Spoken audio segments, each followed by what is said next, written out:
जय हिंद, जय श्री कृष्णा बच्चों। आज हम देखेंगे डिफिनिट आर्टिकल। हम कल देखे थे इनडेफिनिट आर्टिकल जिसमें ए और एन का अध्ययन किए थे। डिफिनिट आर्टिकल के अंतर्गत हम दा का अध्ययन करेंगे। दा यानी कि THE।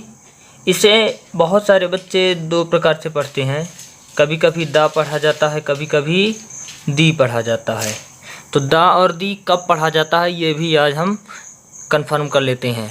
तो बहुत सीधी सी बात है, अगर किसी नाउन या शब्द के आगे पहला अक्षर अगर A, E, I, O या फिर U यानी कि इंग्लिश के ये 5 स्वर हैं, अगर इनमें से कोई भी पहला वर्ड दिख गया तो आप हमेशा दा को दी पढ़ेंगे।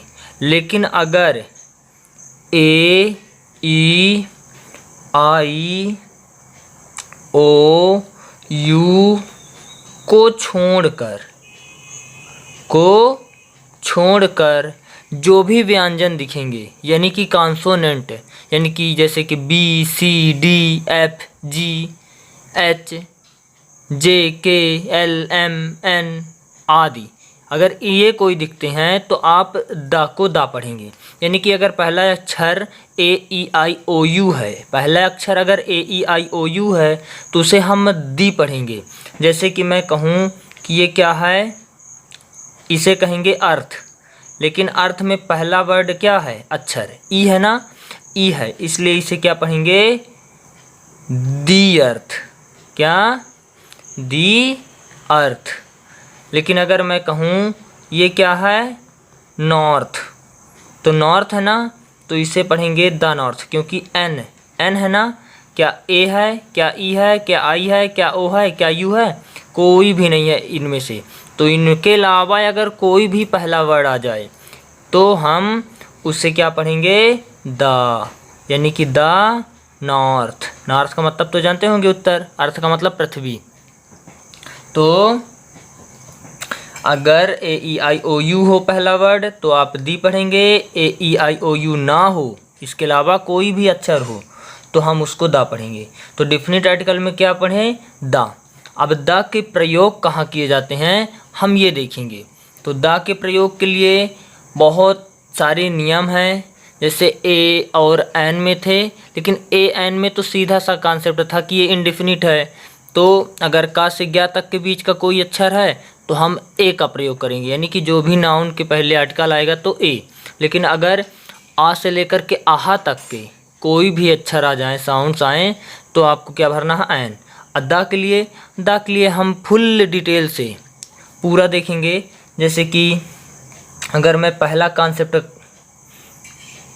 बताऊं तो पहला कॉन्सेप्ट ये है कि जिन वस्तुओं को, कोई भी वस्तु है, जिन वस्तुओं को हम अच्छी तरह से जानते हों, पहचानते हैं, और कोई जैसे आदेश दे या ऑर्डर दे उसी के अनुसार अगर हम काम करें तो उस वस्तु के पहले हमेशा दा का प्रयोग किया जाता है। जैसे कि मैं कहूँ सेट द टेबल, तो देखिए सिट द टेबल, टेबल के पहले क्या आया, द आया। क्यों आया, क्योंकि आदेश दिया गया कि जाके टेबल पर बैठ जाओ। तो टेबल पर बैठना है तो टेबल को हम जानते होंगे तब ना बैठेंगे कि ऐसे ही टेबल पे बैठ जाएंगे। अगर कहते हैं सिट इन द बस, बस पर बैठो, तो बस में कहाँ बैठ जाएं, जानते होंगे तब ना, तो बस को जानते हैं। इसी तरह कहूँ switch on the fan, fan को चालू कर दो, तो फैन का चालू कब करेंगे, जब हम जानते होंगे कि फ़ैन की बटन कहाँ है।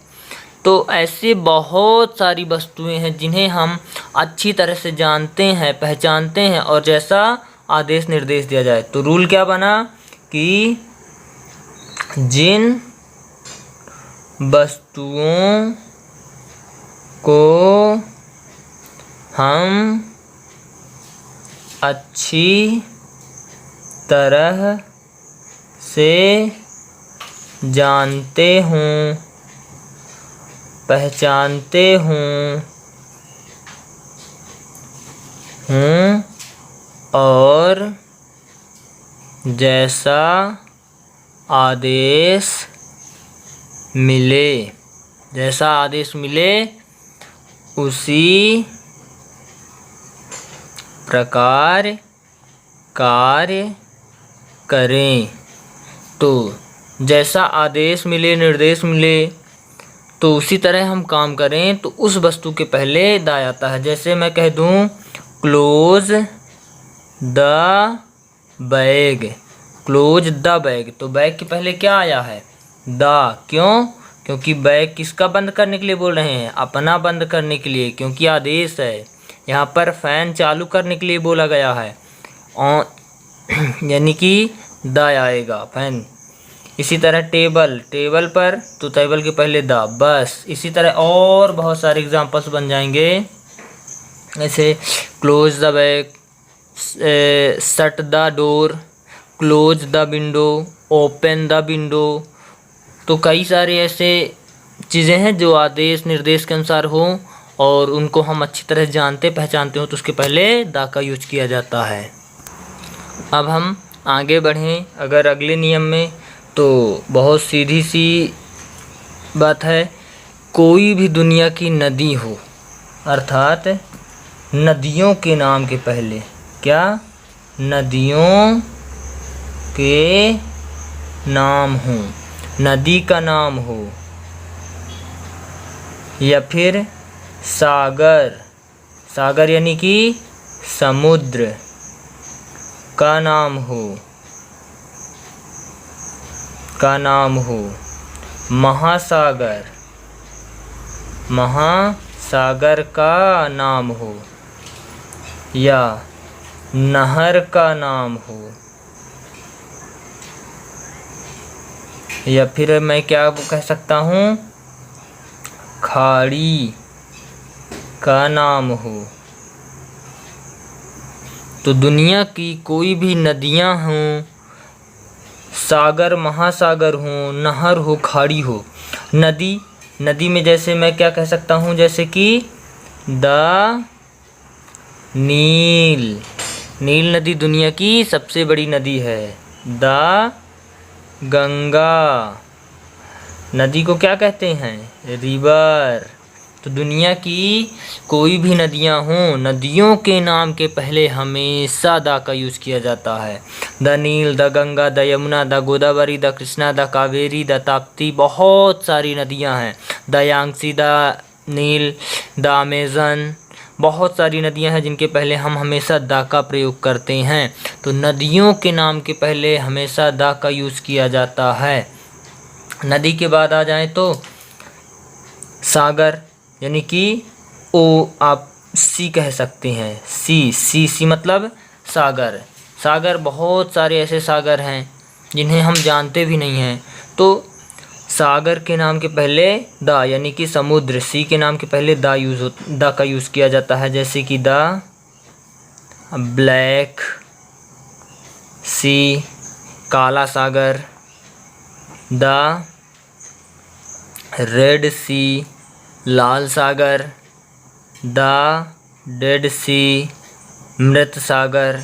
तो ऐसे बहुत सारे सागर हैं जिनके पहले हम द का यूज़ करते हैं। सागर, इस सागर के बाद महासागर है। महासागर यानी कि ओशियन, क्या? ओशियन, ओशियन मतलब महासागर, महासागर। तो दुनिया के कोई भी महासागर हैं, नॉर्मली 5 महासागर हैं जो वर्ल्ड प्रसिद्ध हैं। वैसे 5 ही महासागर हैं और पांचों महासागर के नाम के पहले हम द का यूज़ करते हैं। जैसे कि मैं कह दूं तो द इंडियन ओशियन, इसे हम क्या कहते हैं? हिंद महासागर। तो द इंडियन ओशियन, हिंद महासागर। इसी तरह द पैसिफिक ओशियन, ये दुनिया का सबसे बड़ा महासागर है, सबसे बड़ा महासागर है। इसको हम प्रशांत महासागर के नाम से जानते हैं। किस नाम से? प्रशांत महासागर, पैसिफिक ओशियन, द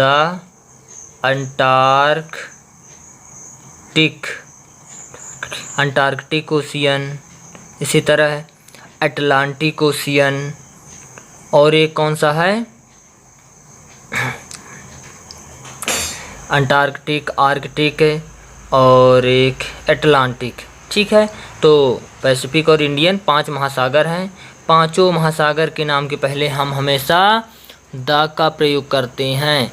तो कोई भी नदी हो, समुद्र हो, सागर हो, महासागर हो, इनके पहले द का प्रयोग करते हैं। इसी तरह मैं आ जाऊं तो नहर, क्या? नहर यानी कि कैनल, कैनल यानी कि नहर। तो कोई भी नहर हो, नहर, तो नहरों के नाम के पहले हम द का प्रयोग करते हैं। नहर, अब नाली या नाला नहीं लेना है, नहर ही लेना है। नहर जैसे कि मैं कह दूं द पनामा कैनल, ये दुनिया की सबसे बड़ी नहर है, जो कहाँ है? पनामा देश में। पनामा देश की राजधानी पनामा सिटी है, तो पनामा नहर है। वैसे तो आप पनामा याद रख सकते हैं, बहुत सरल है, आप लोग जानते भी हैं, पनामा नहर, पनामा। ठीक है, इसके बाद पनामा के बाद अगर आ जाएं तो शू नहर, क्या? शू कैनल, ये शू नहर है, ये भी एक नहर है। इसी तरह भारत की अगर मैं कोई ले लूँ तो केपी कैनल, क्या? KP canal. इसी तरह the Sharda canal, Sharda canal. तो दुनिया की कोई भी नहर हो, नहर के नाम के पहले हम द का प्रयोग करते हैं। सागर के पहले, महासागर के पहले, नदियों के पहले द का प्रयोग करते हैं। अब आ जाए तो खाड़ी, तो कोई भी खाड़ी हो तो पहले हम द का यूज करते हैं। खाड़ी यानी कि जैसे मैं कह दूं the Bay of Bengal, Bengal की खाड़ी। इसी प्रकार द बंगाल पे भी कह सकते हैं। इसी तरह द मन्नार वे, तो ये खाड़ियाँ हैं। द गल्फ ऑफ मैक्सिको, ये सब क्या हैं? खाड़ियाँ हैं। और खाड़ियों के नाम के पहले हम हमेशा द का प्रयोग करते हैं। तो इस प्रकार 5-6 यूजेस हुए जो द के अंतर्गत हम लोग पढ़े। अब नेक्स्ट अगले वीडियो में देखेंगे कुछ और द के प्रयोग। थैंक यू, धन्यवाद।